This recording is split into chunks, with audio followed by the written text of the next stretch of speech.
Poke the Bear is brought to you by Prize Picks and the Game Time app. And welcome into Poke the Bear, presented by Prize Picks. Go use that promo code CLNS to get up to $100 off, or $100 cash back on that first deposit. And we're presented by Game Time. Go use that promo code CLNS to get up to $20 off your first purchase. Terms apply. I'm Evan Marinofsky. That is Scott McLaughlin. Scott, what is up? Not much, Evan. How are you? How you doing? How's your summer going? It's going well. You and I are we're in sort of a weird spot here because this isn't Bruins Beat. This is Poke the Bear. I am in charge of Poke the Bear now that Conor is off on his honeymoon. So we can do whatever we want. We could blow this whole thing up. We could just be like, all right, that's one less Bruins podcast. There it is. It's gone. Yeah, we're here now. The summer's been good. I saw you last weekend at Conor's wedding. It was a very fun. We had a great time. That was a really fun wedding. That was a really fun wedding. I thought it was a little weird that for some reason you refused to introduce me to your girlfriend. I don't know what's going on there. I was afraid you were going to take her from me. That was it. I said, she's going to see Scott. She's going to fall in love, and there's nothing I can do. That's just going to happen. This is me bringing an inside joke that no one's going to get to the podcast. Yes. The inside joke is that I introduced Scott to her like 150 times and completely forgot about each instance. I was waiting for Jose Canseco to walk through the doors. That was what I was hoping for, like just coming in like, where is that Evan Marinofsky with like his big juiced up baseball bat? But that never happened. Must have been cool for you though. I mean, because were you at BU the same time as Conor? Yeah, they were a few years behind me, but there's a little bit of overlap there. That's funny. Yeah, it's interesting. I mean, to meet like across from to meet at the Freep, which used to be right there on Com Ave, right? And then did they move the Daily Free Press offices? Yeah, it moved. I forget exactly when, but like well after we were gone from BU. But yeah, they're like a little further up Com Ave, actually in kind of the middle of BU's campus now. So a little more centrally located. But yeah, I had a ton of great memories in college in that Kenmore Square office. Classic, just college newspaper setting, like, not the best office, like an alley behind us where there are rats running around. You're just like there till 3 a.m. putting together the paper.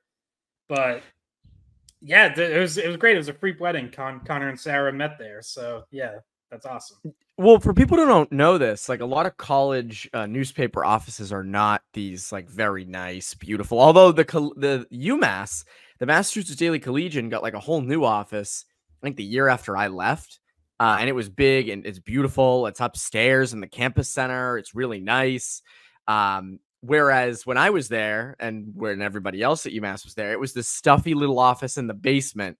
There was stuff in there still from the 60s and 70s.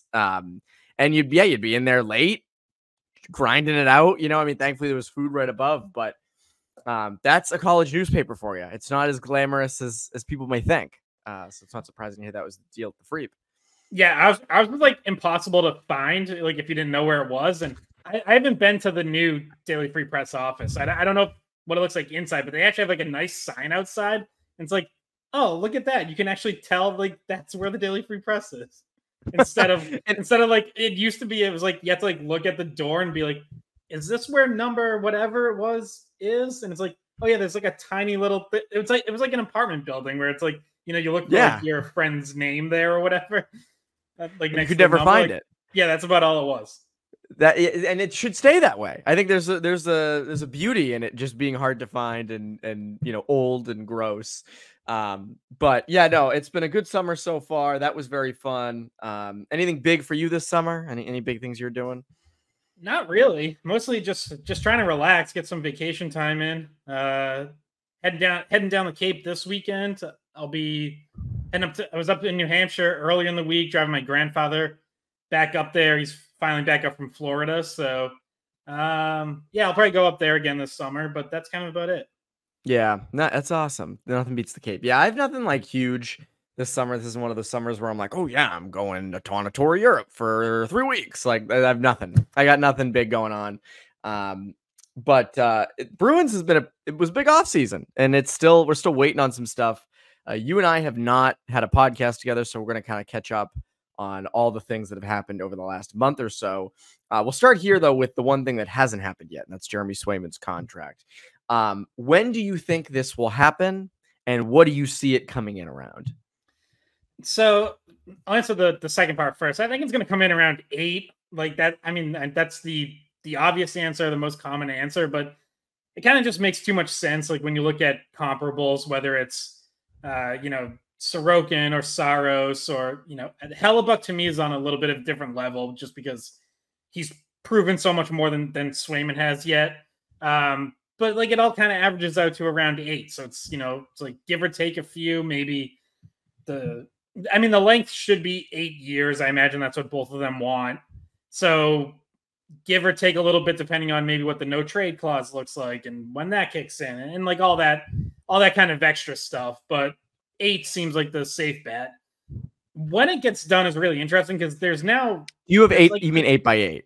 You mean 8 by 8 or yeah? Okay. I'm with you. Yeah, that sounds about right.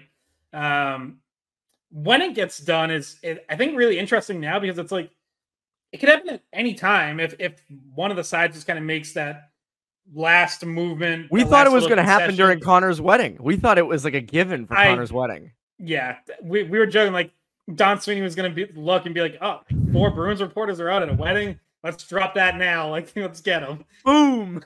Yeah. But there's no timeline right now. So it's like there's no arbitration hearing looming like there was last year, where it's like, oh boy, they're going to get something done before then. Nope, they avoided arbitration. Neither side wanted to go there again. So now it's like, well, as long as you get them into camp, like there's not really any rush. Obviously, every fan would like for it to be done as soon as possible. Get it out of the way as quickly as you can. But from their side, it's like, I don't know, maybe Swayman's on vacation. Maybe his agent is. Maybe Sweeney is. Like, you know what I mean? It's like, as long as you get it done by camp, which isn't until September, then you're all set. Now, if it drags into camp and all of a sudden it's like, oh, Swayman's not on the ice and is this going to get done? Like, is he going to hold out into the season? Like, then that would be concerning. But for now, it's like, yeah, okay, they could get it done this weekend, or they could get it done a month from now. And what's the difference? So there's not really that like driving force at this point in mid-July that's going to be like, well, one of them has to budge right now. It's like they can kind of drag this out and take their time. And from their perspective, nothing's really going to change from now until August or even early September. But I know like fans don't want to hear that because, if it keeps like I see it every time something happens that isn't a Swayman extension, every reply on social media is like, where's the Swayman extension? Like they say Mark. They'll announce like a community and the Bruins Right. will announce like a community initiative, and all the comments are like, "Where is the Swayman extension?" Right. So I get the impatience from a fan's perspective, but I don't think either Don Sweeney or Jeremy Swayman and his agent are going to be impatient. I agree with you. Here I haven't been really nervous at all, especially since they decided not to go for arbitration. And part of the reason is Swayman was in that schedule release video. Like he was a prominent. He's one of the 3 guys that they had in person for it. He was at development camp on the bench there for a bit. Again, like I think he's a part of this team long term. I'm with you. I think it's 8 by 8, and I think they get it done. I think probably like right around before camp. I feel like this is going to be one of those deals. I don't think it's going to happen in early to mid-August on a random Wednesday or something. Like I think this will kind of come up again as camp approaches. But I'm not super worried about it. And part of the reason is because like if Ullmark was still on the roster, which would be a crazy thing, by the way, that was still the case. If Ullmark was still on the roster, you'd say, okay, this is getting nerve-wracking. Like they might end up just trading Swayman, but like they're not going Korpisalo and Bussy. I hope not, at least for our sanity, for our sake, they're not going to do that. So it's going to get done at some point. The other thing is I wonder if Swayman or the Bruins, which I think this would make more sense for Swayman than the Bruins, but do they want a shorter term deal? Like, do they sort of want an Austin Matthews contract where it's like a 4 or 5 year deal, takes you up to like, I just talked about this with Hags, takes you up to like 29, 30 years old. and then you sign another big deal when the cap goes up and it's more adjusted for it. Now that's a big gamble on both ends, because like if you're Swayman, yeah, that could get you more money in the long term, but you don't know what's going to happen over the next couple of years, and that next contract might not be as big as you think. And if you're the Bruins, it's a big gamble because, you know, yeah, you might pay Swayman a little bit less now, but down the road, you might be paying him a lot of money. So I'm with you. I think 8x8 is the right thing. He's the guy long term. I know that, you know, I talked about this with Hags the other day, and he was like, well, we don't know. Like, he hasn't fully shown that he can be, you know, the number one guy all the time. But I think the signs are there enough to give him that kind of contract. Because again, if the Bruins didn't, and I don't think Swayman wants a short-term deal, like a 2 or 3 year, like prove it as a starter deal. And I don't think that makes sense for the Bruins. So I'm with you. I think it's 8x8, and I think it's shortly before camp. Yeah, and as far as like the number one workhorse or whatever, that I think you build that up. Like you bump him up to 50 to 55 starts this year. You know, don't try to jump right from 43 to 63. Like I think that could potentially be a mistake, but you know, give him 9 or 10 extra starts.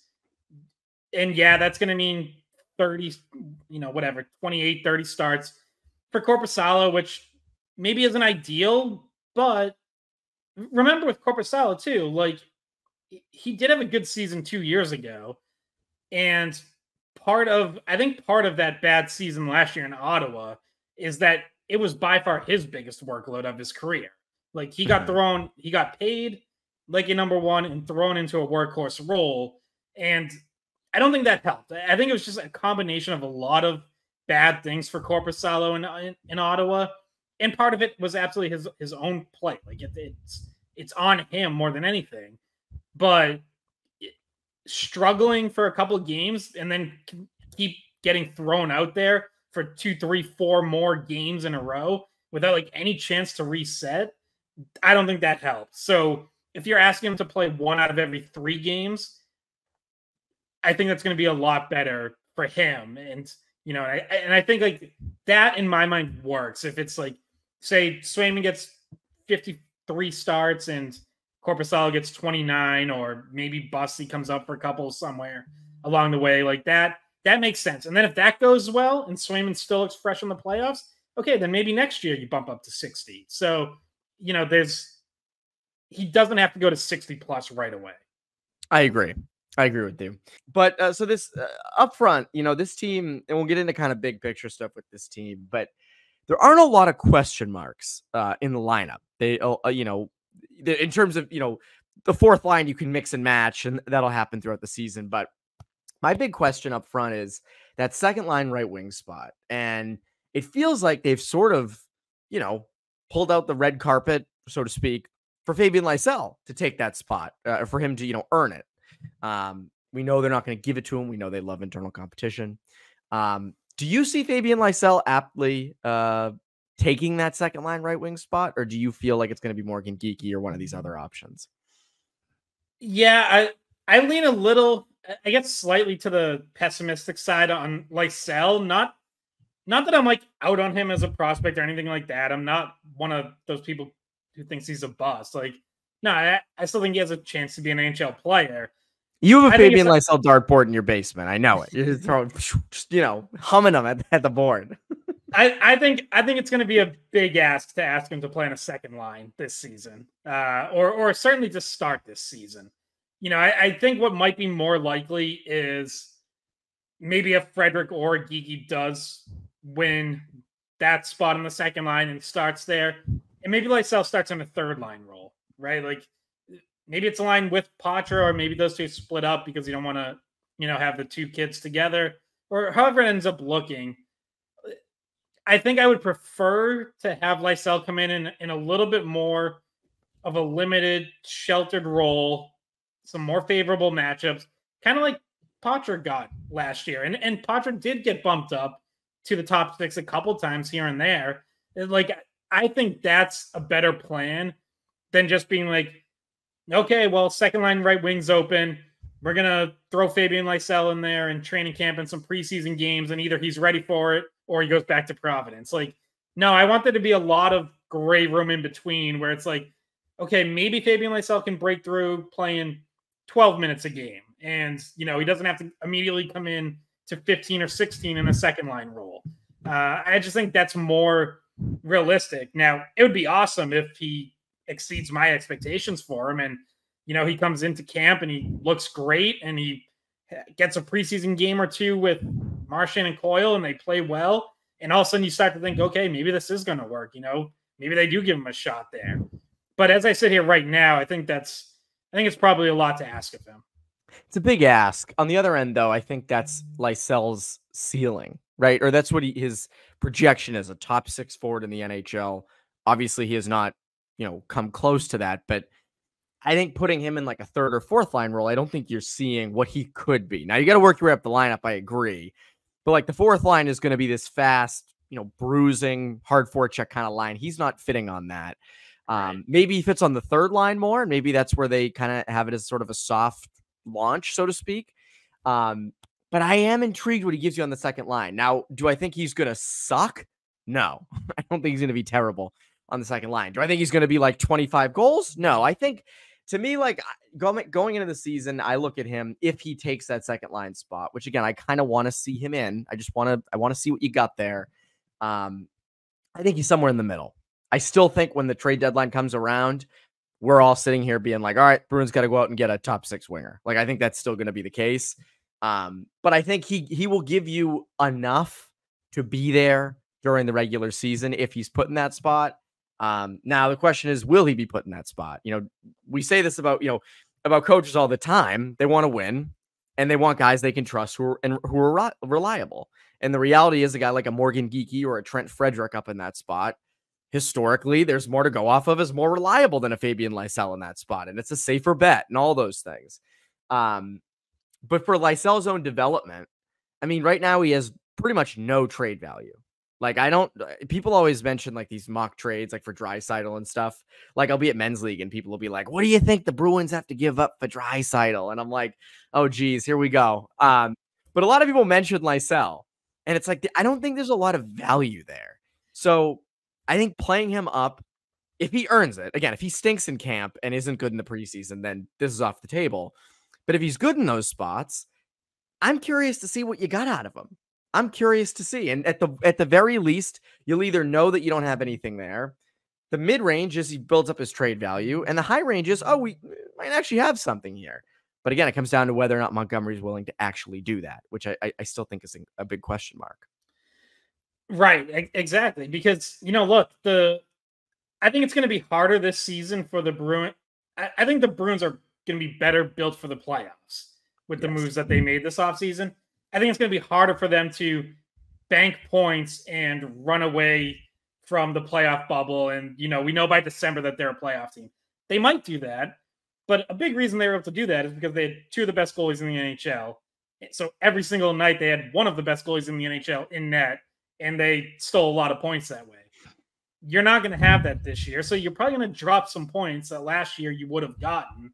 And, so I think like it's easy to say, all right, well, hey, maybe Sweeney has a conversation with Montgomery and says, let's just play Lysell and see what we've got. And it's like, okay, well, then what if you get, a couple games in a row where a Marchand, Coyle, Lysell line's a -1 because they're struggling to produce. And also, Lysell's not really getting it done defensively. Like, if you're Jim Montgomery, the temptation is going to be there to be like, well, I'm putting Trent Frederick there because even if they still don't produce, Trent Frederick plays NHL defense. And now that line at least shouldn't get scored on. Like that's – and I don't think you can tell the coach to not do that. Like, if it's not like Moneyball.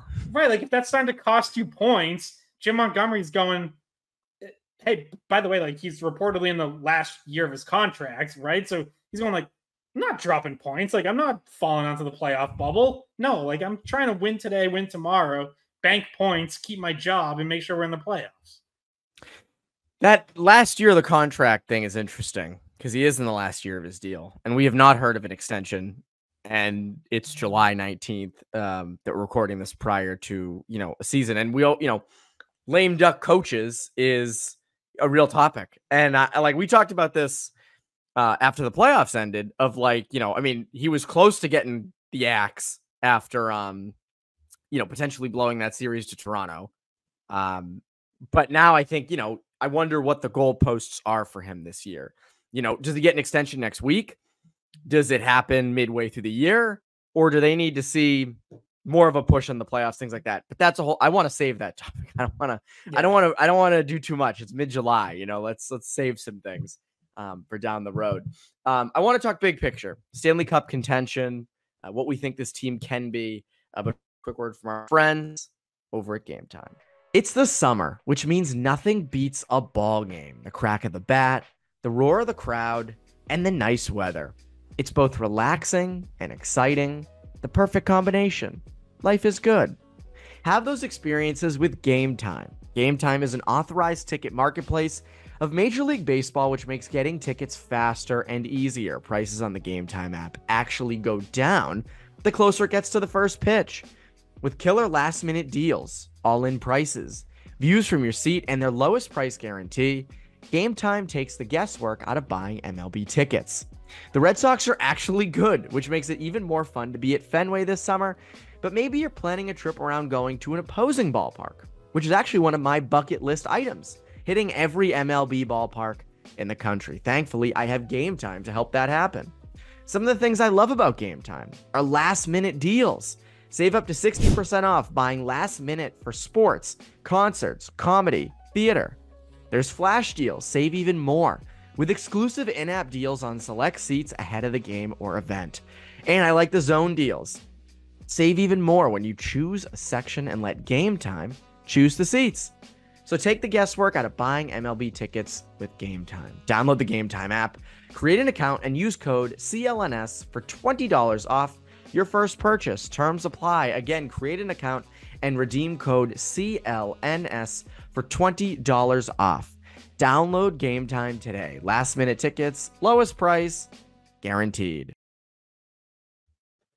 Scott, we've never talked about this subject on this podcast, so I'm not going to divulge into it. And I don't know a lot about it, but I just saw NBC 10 Boston tweeted, Netflix has announced a 3-part documentary series focused on the Karen Reed murder trial and the death of Boston police officer John O'Keefe. And I must say, throughout the whole thing, because I would see like Karen Reed stuff here and there, and it's just there's so much that you have to be fully invested. I was never fully invested in it. My whole thing was, when the documentary comes out, I will watch. I'm glad the documentary is finally out. So now I'm catching up at the end of it, because the joke is always I'm so late to stuff. I watch Breaking Bad like 10 years later. I watch like all these big movies years after they're out. Like I just got around to watching Dune 1. This is on par with me. I'm glad that the documentary is coming out so I can just consume everything that's just in that. Yeah, like I followed it like in the news or, just reading up in the Globe. But I wasn't obsessed with it the way some people were. And like our morning show, especially the Great Hill show, like they talked about it a bunch. They were very into it. And I'm like you, like I'll probably watch the documentary when that comes out. But I felt like, hey, as long as I had an idea of what was going on, so if it comes up in conversation, I'm not like, what's that? That's just give me like the foundational level. Who is she? Where Karen Reed? Or like when you this probably happened to you when you were younger. Like I'd say to my mom, like, oh, Kesha's so big now, and my mom would be like, does she go to Hemingway, which is my elementary school? And I'd be like, no, mom, she's a fucking big time singer. What are you talking about? I was like that too with you. I'm the same way with the Karen Reed stuff. I just, I knew it was going on, but it's just so much. Like and I'd see stuff and be like, oh, I wish I like understood it. It was like a second language almost. Like I'm like, I wish I kind of knew what that was, but now we will whenever that documentary comes out. Smart on whoever decided to make that a documentary. I'm sure there's going to be a lot of stuff coming from that. Speaking of things that are probably going to be out next year, Stanley Cup. Hopefully it'll be given out again next year. It's supposed to be given out next year. I've said before, I think this Bruins team, they're Stanley Cup contenders next year. I think the lineup, the moves that they made, they have a legitimate number one center, at least for the next year or two. Zadorov kind of solidifies things on the back end. You have encouraging young pieces with Patra or Lowry and potentially Patra, given how he comes back from surgery. But do you view them as Stanley Cup contenders? I do. I actually posted a sort of a quick little power rankings this week, because we were talking about this on the Skate podcast a little bit too. Yeah, I've got them in the top 5. I have them 4th. So that's absolutely a Stanley Cup contender. And yeah, I would hope. Sort of, I would hope.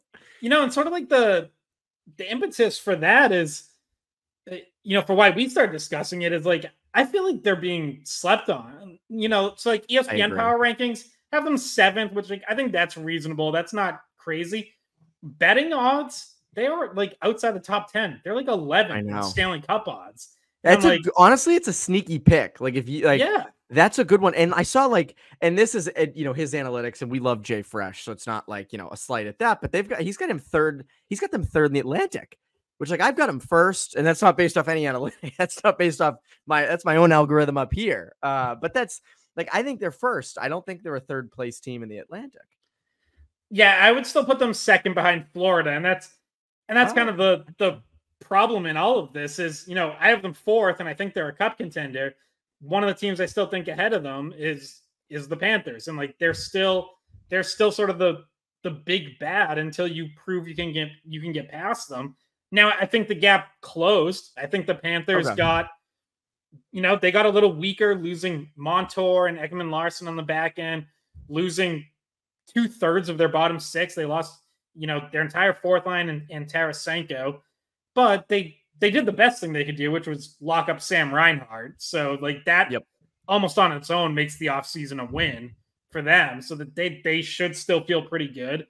But I think the Bruins, again, whether they have more points or not than last year, I think they're going to be better built for the playoffs and better built to challenge the Panthers.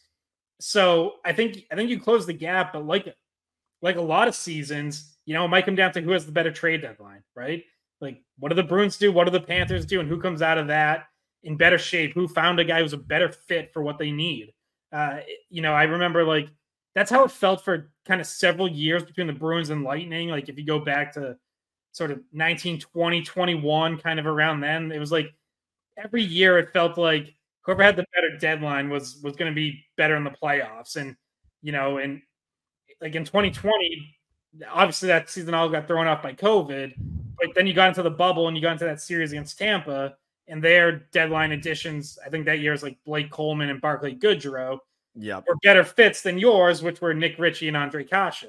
And it's like, that proved to be pretty decisive. So, I could definitely see this coming down to something like that, where it's like Bruins, Panthers, they're both going to be right there all year. They're going to be comfortably in it. And then it's going to be who nails it at the deadline. I think it's, you're right. And I think it's also in terms of the Bruins, like, how's that second line produce? And we talk a lot about that potential Zacha, Lindholm, Pasternak line. And I think everyone expects them to be potent and good and effective. But you also wonder, like, Marchand, Coyle, Lysell, Marchand, Coyle, Frederick, Marchand, Coyle, Geekie. What's that line going to be like? I mean, what's your secondary scoring going to be like outside of that first line? And that might be an area where in the advanced analytics and the simulations run, maybe that's where the Bruins are getting hurt in terms of that. I think, and you mentioned it earlier in the show, you're not going to have Linus Ullmark. So there are going to be nights when a Korpisalo or Jeremy Swayman has a bad night and you lose, which did not happen much last year because they alternated games and both were top goalies in the NHL. So I think that those are all legitimate things. I've got them first in the Atlantic. I think that, I like their depth up front. Maybe not so much the scoring on that second line, but I like what that third line can bring. And I like what the fourth line can bring in terms of style of play. And I like, again, like the Zadorov thing, the 6 years was tough. I still kind of wish they had went for a winger instead of a defenseman, but they did go for a defenseman and they shored up the top four, and you've given Low-Rise some runway. So again, like I think you could get a lot out of your third pair this year too, with Low-Rise and Peak most likely down there. So I think they're 100% cup contenders. I'm with you. I don't know where I have them in the NHL. I'd have to make my own power rankings, but fourth, I wouldn't disagree with. Like, I think they're up there, and I think we should have those expectations of them. I mean, they should 100% on paper win a round, and I think win 2 rounds next year. Like, I think this is the year, third time's the charm. You've got to get past Florida, and maybe this is a 2019 situation. And again, we're getting way ahead of ourselves this year, but maybe this is a 2019 situation next postseason where Florida gets knocked out in the first round by either a Toronto or a Tampa or heck, maybe an Ottawa. So, again, I think like this is the year you gotta get past that second round hump, I think. Yeah, this past season, that was the reset, that was the lowered expectations, that was the okay, we're gonna money-ball this thing together with Heinen and Van Riemsdyk and Shattenkirk. This was always the year that you had the money to spend and you had the chance to really address like real holes. And I, look, I don't think either Lindholm or Zadorov is like a total 100% grand slam, like can't go wrong, right? Like Lindholm did have a tough year last year. Like that's real. Yep. So like there's questions there. Zadorov has been inconsistent at times in the past. That's legit. But I do think they bring a lot of things that this team needed. And I was originally going into free agency, I was on go get a winger instead of a defenseman. I've sort of come around a little bit on that because I look at it like we're just kind of touching on the deadline, and I think you're more likely to be able to find a winger who can come in and score and add offense than not necessarily find a defenseman, but find the specific skill set that Zadorov brings, that physicality, attitude, while still having some mobility and puck moving skill. Like you might be able to find a left shot defenseman at the deadline, but if you're looking for that specific skill set, which I think is really what drew them to Zadorov, like that's tougher. Like you don't know if that exact player is going to be out there. Zadorov has grown on me, and I think you also look at both free agents. They fit the mold. They fit what the Bruins have historically had and what they need, and they were the best available. I mean, you weren't getting a better center than Elias Lindholm. You were not getting a better physical, potentially two-way defenseman than Nikita Zadorov. I mean, there was Brady Shea out there and guys like that who have more offensive upside. But like, why would you go out and get a Brady Shea when you have Mason Lowry? Like you assume Mason Lowry is going to end up becoming that a year or two down the road.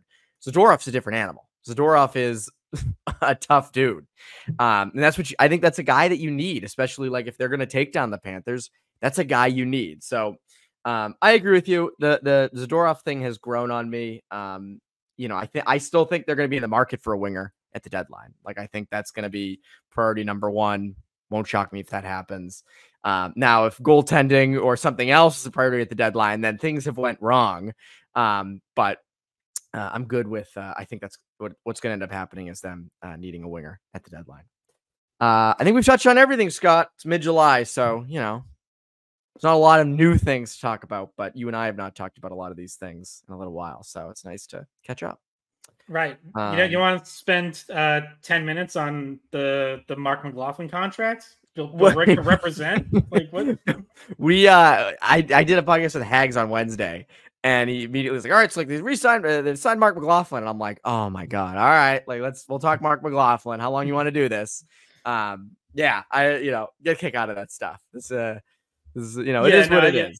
Yeah, I don't think I really have anything new to add there, other than I wouldn't rule out him making a push either. Like probably not for second line, but somewhere further down the lineup. Like I don't know. He's played 14 NHL games and he's scored 4 goals. So he's in there. He's in the mix. He's in the mix. I don't think he fits the identity of that fourth line that they're looking for. I think he could be up at some point as like a slot in for an injury. I 100% think that. But for what they're looking for out of that fourth line, I don't know. He struggled scoring in Providence a lot. Yeah. I don't know about the third line either. Because again, they have a lot of those bottom 6 guys. Like they do, for sure. That's the thing. Like there's so many. And to me, like McGloughlin makes more sense going elsewhere and getting an opportunity somewhere. Like to me, that's where, like if he went to, a lower end team and played in their bottom 6, I think he could have a really good NHL career or a great start and then, go to a better team. But Kostelic, Beecher, Brazeau, Jones, Frederick, Geeky, Patra, Merkulov. Like, I just think there are so many other pieces there and there's only so many spots. So indeed. I don't see him slotting in. See, there's our Mark McGloughlin minute. You did it. You got it out of me. You got my Mark McGloughlin take out of me. That can be the thing we post on Twitter. Anyways, Scott, what can people look forward to from you over at WEEI and the Skate Podcast? Yeah, so we're still just like you, we're still pumping out episodes. So new Skate Pod episodes every week, probably 2 a week. We're still writing on WEEI.com. So we've got stuff going, even though, not a whole lot happening at this point in the summer, but that's why, look, we got to get creative. We got to come up with ideas. I always think, when I'm putting together an episode for like this time of year, I'm always, I stress out. I'll be like, oh my God, like, do I have enough? And then I think to myself, and I'm like, I got through March through July, and then again, the fall of 2020 with nothing. There was nothing to talk about. Anyway, I mean, I'd have to go back and look at the episodes that I did. But there was not much to talk about during that time, especially like I remember doing episodes with Connor on like, could the Bruins play at Fenway Park next year? Like and we would spend like 25 to 30 minutes just being like, imagine like that's what it was. And it's miserable to look back. Manchester, New Hampshire was going to be one of the regional bubble. Yeah, that's right. There were so many topics through that. I look back and I'm like, how did we do full episodes on that? And yeah, because it was like that ended March 2020. And then I think it went, that went until like July-ish. So that was, I remember the Bruins would do like a Zoom call with a player or a coach. Like, was it once a day or once a week? They would do. Yeah, they're spread out a bit, but yeah, which, was nice because like at least we could get some content out of those, even if it's just like, so have you been able to find a place to skate? And, like we all have to like, here's where Jake DeBrusque is skating in Edmonton. Like it was all it was. Like, yeah. Here's what John Moore has been up to. Yeah. But yeah, and then there was that after the season ended in like August, September. That time, like October, November, December, January, that was also like dead. So yeah, we got through that so we can get through a summer and makes us more creative. But yeah, Scott, thank you for joining. That's been Poke the Bear. It's an Evan and Scott takeover of Poke the Bear, presented by Prize Picks, presented by Game Time. You Poke the Bear listeners, have a great rest of your week.